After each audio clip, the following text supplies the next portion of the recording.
আসসালামু আলাইকুম, সবাইকে স্বাগতম শার্মা সিজন সিক্রেটসে। আজকের আয়োজনটা একটু ভিন্ন, কারণ আজ কিছু ক্ষুধার্ত মানুষকে তৃপ্তি দিয়ে খাওয়ানোর ইচ্ছে থেকে তৈরি করছে একদম স্পেশাল বিফ তেহেরি।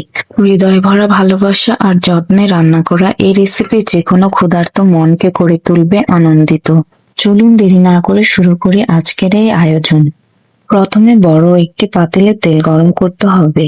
তাতে পেঁয়াজ কুচি দিয়ে হালকা ভেজে নিতে হবে। এরপর তাতে বিফ অ্যাড করতে হবে। বিফ অ্যাড করা হলে মাংসে আদা বাটা, রসুন বাটা, জিরা বাটা, পোস্তদানা, নারকেল বাটা, হলুদ গুঁড়া, মরিচ গুঁড়া, কাঁচামরিচ, বিরিয়ানি মশলা এবং তেজপাতা ও লবণ দিয়ে কষিয়ে নিতে হবে। এরপর বাটা মশলাগুলো ধুয়ে পানিগুলো অ্যাড করে দিতে হবে। পানি অ্যাড করার পর একটু কষিয়ে টক দই অ্যাড করতে হবে। টক দই অ্যাড করার পর ভালোভাবে কষানো হলে এরপর আলু অ্যাড করে দিতে হবে। এখন অন্য আরেকটি বড় পাতিলে তেল ও ঘি গরম করতে হবে। গরম মশলা, ইলাচি, লবঙ্গ, দারুচিনি, জয়িত্রী দিয়ে হালকা ভাজতে হবে।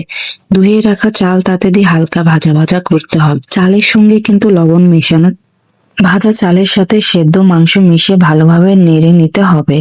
প্রয়োজন মতো গরম পানি দিয়ে দিতে হবে, চাল থেকে 1.5 গুণ পানি।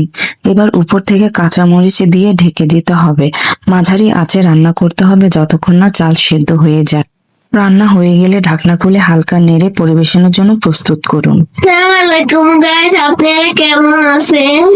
আপনারা ভালো আছেন, আমিও ভালো আছি।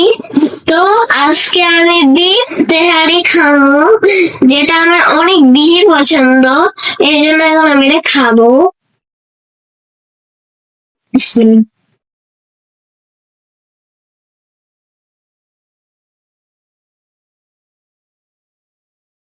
এর মজাটা বেশি হয়ে গেছে গা।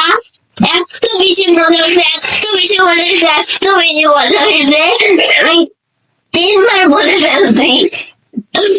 এটা আমি এখন আলুটা খাই ফেলি, আলুটা তো বড় বড় আছে এটাই।